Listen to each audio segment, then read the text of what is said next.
সবাইকে স্বাগত দীপ্ত সন্ধ্যার সংবাদের সাথে রয়েছে দোলা ডলরের। শুরুতেই জানাবো সংবাদ শিরোনাম। এবারের ভোট দেশ পুনর্গঠনের বলছে বিএনপি, পেশায় রাজনীতিবিদরা চাঁদাবাজ, মত জামায়াতের। উত্তেজনা নিরসনে ওমানে যুক্তরাষ্ট্র ও ইরানের আলোচনা, সফলতার দাবি যুক্তরাষ্ট্রের প্রেসিডেন্টের।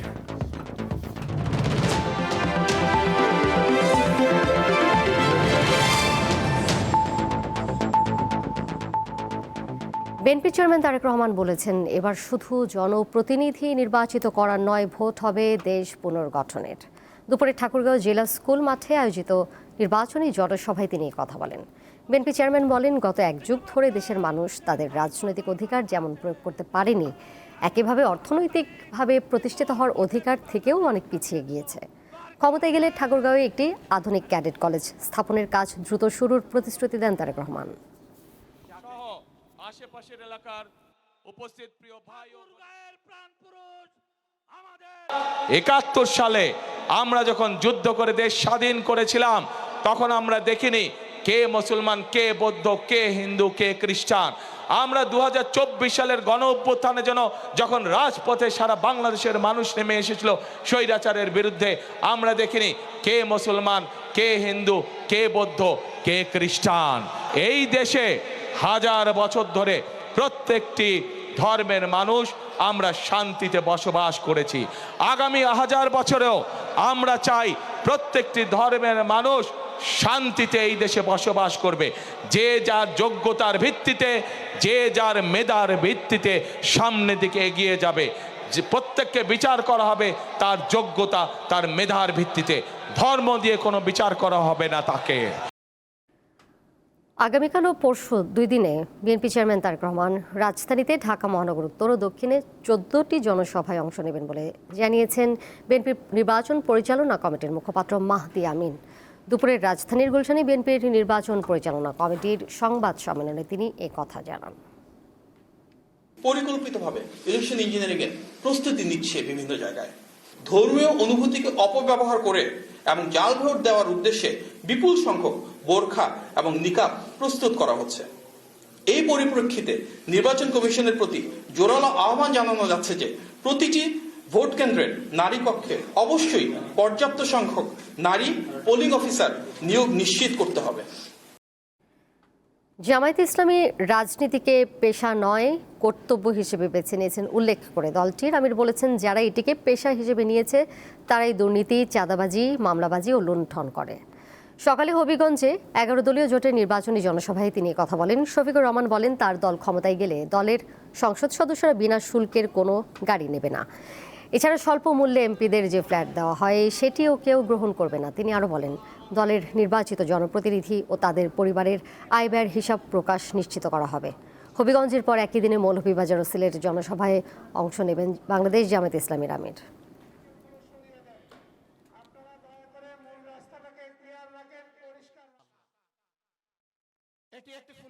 কিছু বিষয় আছে, এগুলা বৈধ হলে ওই সুযোগগুলা রাষ্ট্রের পক্ষ থেকে আমরা নেব না।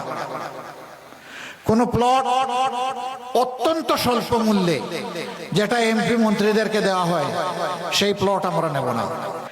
আমরা বলেছি বিনা ট্যাক্সের গাড়ি আমরা কিনবো না। তৌফিক তাকে ট্যাক্স দিয়ে গাড়ি কিনবো না, তাকে রিক্সা চড়বো, এইটাও যদি না তাকে পায়ে হাঁটবো। কিন্তু জনগণের তহবিলের অপব্যবহার করব না। এরকম আরো কিছু বিষয় আছে যেগুলা বাদ দিয়ে চলা যায়। সাধারণ জনগণ যেভাবে চলে আমরা ইনশাল্লাহ সেইভাবে চলবো। আগামীকাল থেকে ফের অনির্দিষ্টকালের ধর্মঘটে ডাক দিয়েছে চট্টগ্রাম বন্দর রক্ষা পরিষদ। দুপুরে নগরীর প্রেস ক্লাবের সংবাদ সম্মেলনে শ্রমিক নেতারাই ঘোষণা দেন, এবার বহির্নোঙরের কার্যক্রম বন্ধ রাখার কথা জানান নেতারা। সংবাদ সম্মেলনে বলা হয়, গত বৃহস্পতিবার নৌপরিবহন উপদেষ্টার আশ্বাসের পর শ্রমিকরা 2 দিন কর্মবিরতি স্থগিত করে, কিন্তু এখন পর্যন্ত উপদেষ্টা শ্রমিকদের 4 দফা দাবি বাস্তবায়নে উদ্যোগ গ্রহণ না করায় রোববার সকাল 8টা থেকে আবারও অনির্দিষ্টকালের ধর্মঘট পালন করবেন শ্রমিকরা। এছাড়া চট্টগ্রাম বন্দরের চেয়ারম্যানের পদত্যাগ সহ বিভিন্ন দাবি তুলে ধরেন বক্তারা। চট্টগ্রাম বন্দরের new mooring container terminal DP ওয়ার্ল্ডকে লিজ দেওয়ার প্রতিবাদে গত 31 জানুয়ারি থেকে কর্মবিরতি পালন করে আসছে সংগঠনটি।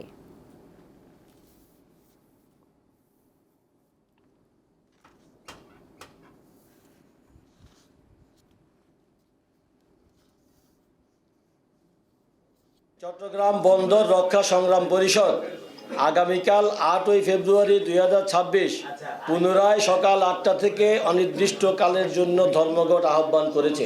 কোনো কর্মচারী ধর্মঘট চলাকালীন কাজে যাবে না। সংশ্লিষ্ট সকল কর্মচারীকে উক্ত ধর্মঘট পালন করার জন্য আমরা উদাত্ত আহ্বান জানাচ্ছি। মিয়ানমার থেকে ছোড়া গুলিতে টেকনাফ সীমান্তে গুলিবিদ্ধ শিশু হুজাইফা আফনান মারা গেছে। সকাল 10:45টার দিকে ঢাকার জাতীয় ইনস্টিটিউট অফ নিউরোসায়েন্স হাসপাতালে চিকিৎসাধীন অবস্থায় তার মৃত্যু হয়। শিশু হুজাইফার মৃত্যুর বিষয়টি নিশ্চিত করেন তার পরিবারের সদস্যরা। এর আগে গত 11 জানুয়ারি সকালে মিয়ানমারের রাখাইন রাজ্য থেকে ছোড়া গুলিতে গুরুতর আহত হয় শিশুটি। ওই দিন সন্ধ্যায় চট্টগ্রাম মেডিকেল কলেজ হাসপাতালের নিবিড় পরিচর্যা কেন্দ্রে তাকে ভর্তি করা হয়। চিকিৎসকরা জানান গুলি শিশুটির মস্তিষ্কে প্রবেশ করেছে। এরপর উন্নত চিকিৎসার জন্য হুজাইফাকে ঢাকায় আনা হয়।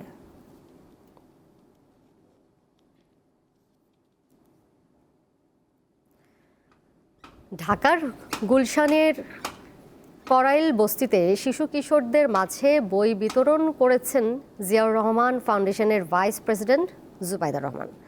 শনিবার 10টি মহিলা কলেজ মাঠে করাইল বস্তি ও আশপাশের এলাকার শিশুদের মাঝে শিশুতোষ বই বিতরণ করেন তিনি। এ সময় জুবাইদা রহমান শিশু কিশোরদের সঙ্গে কথা বলেন এবং তাদের জীবনের নানা বিষয় নিয়ে আলোচনা করেন। তিনি শিক্ষার গুরুত্ব তুলে ধরে শিশুদের লেখাপড়ায় আরও মনোযোগী হওয়ার আহ্বান জানান। এর আগে সকালে ভাসানটেকের বিআরবি মাঠে মেডিকেল ক্যাম্প ও ওষুধ বিতরণ অনুষ্ঠানে অংশ নেন জুবাইদা রহমান। এ সময় তিনি স্থানীয় জনগণের জন্য ফ্রি মেডিকেল ক্যাম্প ও ওষুধ বিতরণ কার্যক্রম পরিদর্শন করেন।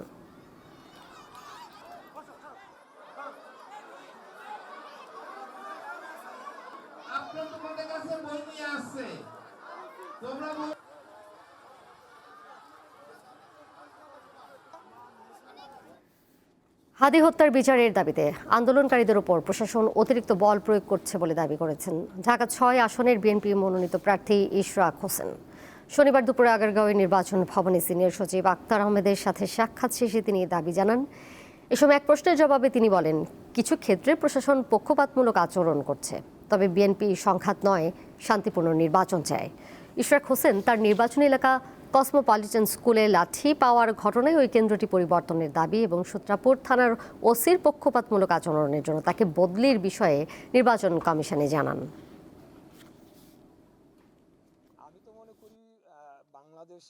তফসিল ঘোষণা হওয়ার দিন বা পরদিন শরীফ ওসমান হাদিকে যেভাবে হত্যা করা হলো, এই ঘটনাটা আসলে হৃদয় বিদারক এবং এখন পর্যন্ত কিন্তু এটার কোনো সুরাহা আমরা দেখলাম না।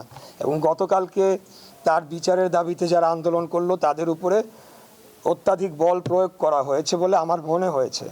কারণ ইতিপূর্বে আমরা দেখেছি যে বিভিন্ন জায়গায় মব হয়েছে, দাঁড়িয়ে থেকেছে, কিছু করেনি। আবার যখন প্রয়োজন হয়েছে এই সরকারের, তখন তারা বল প্রয়োগ করছে। সারা দেশে শেষ মুহূর্তের নির্বাচনী প্রচারণায় ব্যস্ত দলীয় স্বতন্ত্র প্রার্থীরা সকালে চট্টগ্রামের কুসুমপুরা ইউনিয়নে নির্বাচনী প্রচারণা ও গণসংযোগ করেন চট্টগ্রাম 12 আসনের বিএনপির প্রার্থী এনামুল হক এনাম। শনিবার দুপুরে নারায়ণগঞ্জ 2 আসনে বিএনপি প্রার্থী নজরুল ইসলাম আজাদ 2500 উপজেলার বিভিন্ন এলাকায় গণসংযোগ করেন। দুপুরে বরিশাল নগরীর লঞ্চঘাট, মহসিন মার্কেট ও সিটি কর্পোরেশন এলাকায় গণসংযোগ করেন বরিশাল 5 আসনে ধানের শীষের প্রার্থী মুজিবুর রহমান সারোয়ার। দুপুরে পাবনা 5 আসনে জামায়াত ইসলামীর প্রার্থী ইকবাল হোসাইন তার নির্বাচনী ইশতেহার ঘোষণা করেন। লক্ষ্মীপুর 3 আসনের বিএনপির প্রার্থী শহীদ উদ্দিন চৌধুরী আইনি সকাল থেকে সদর উপজেলার বিভিন্ন স্থানে প্রচারণা চালান। লক্ষ্মীপুর 2 রায়পুর আসনের বিএনপি প্রার্থী আবুল খায়ের ভুইয়াও তার সংসদীয় আসনের বিভিন্ন এলাকায় প্রচারণা চালিয়েছেন।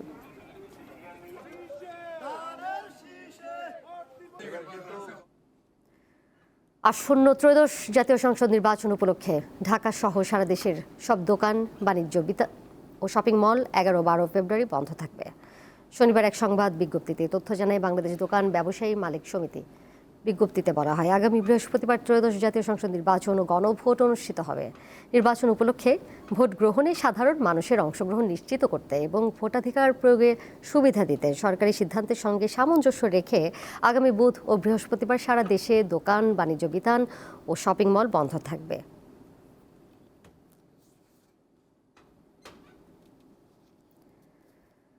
বাংলাদেশ চামড়া রপ্তানিকারক সমিতির বার্ষিক সাধারণ সভা অনুষ্ঠিত হয়েছে।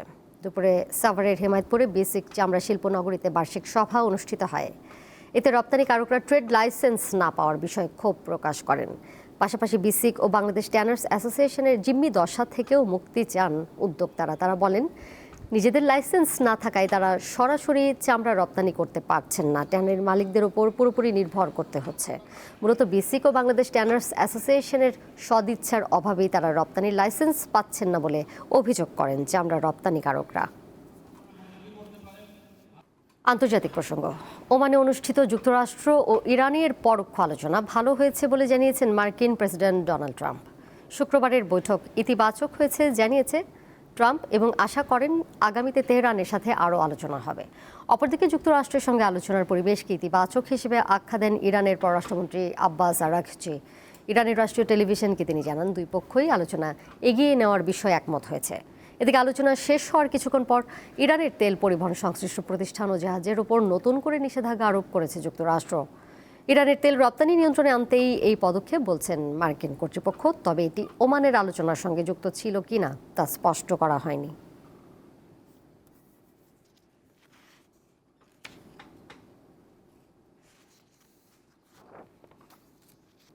শেষ করব দীপ্ত সন্ধ্যার সংবাদ, যাবার আগে শিরোনামগুলো জানিয়ে দেব আরও একবার। এবারের ভোট দেশ পুনর্গঠনের বলছে বিএনপি, পেশায় রাজনীতিবিদরা চাঁদাবাজ, মত জামায়াতের। উত্তেজনা নিরসনে ওমানে যুক্তরাষ্ট্র ইরানের আলোচনা, সফলতার দাবি যুক্তরাষ্ট্রের প্রেসিডেন্টের।